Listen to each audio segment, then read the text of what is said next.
वीर रस की कविता के अंतर्गत एक वीर माता अपने नवजात शिशु को राजस्थानी रीति रिवाजों का उल्लेख करती हुई कुछ शिक्षाप्रद वचन इस प्रकार से कहती है।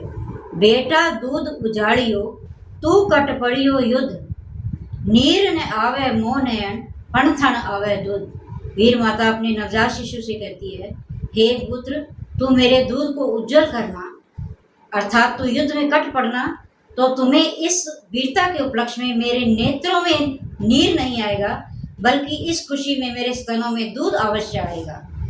बालो पंखा बाहर आयो, माता बहन सुनावे यूं, मारी कोख सिलाई रे बाला, मैं तो है सखरी घूंटी दूं।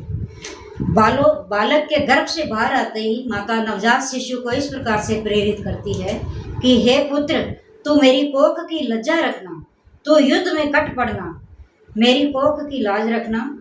तो माता इस प्रकार के उसे वचन सुनाती है कि तू मेरी कोख की लज्जा रखना, मेरे नेत्रों में पानी नहीं, स्तनों में दूध अवश्य आएगा।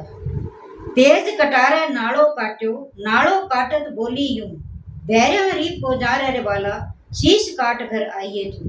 तेज कटार से नाड़ काटते हुए, अर्थात नाल काटने का भी एक हमारा परंपरागत रीति रिवाज है कि बालक जब जन्म लेता है तो उसका नाल काट संस्कार किया जाता है।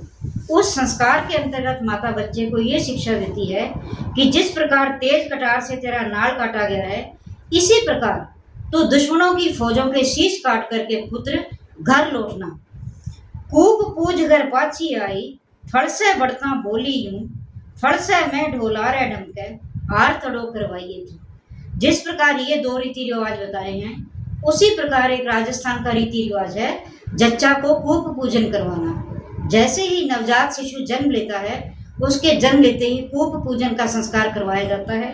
उसके अंतर्गत माता बच्चे को कहती है कि जैसे ही मैं कुआं पूज करके घर में प्रवेश कर रही हूँ दरवाजे में, और तेरा आरती से सत्कार किया जा रहा है, इसी प्रकार तू दुश्मनों से लोहा लेके जब आएगा तो तेरा ऐसे ही स्वागत किया जाएगा।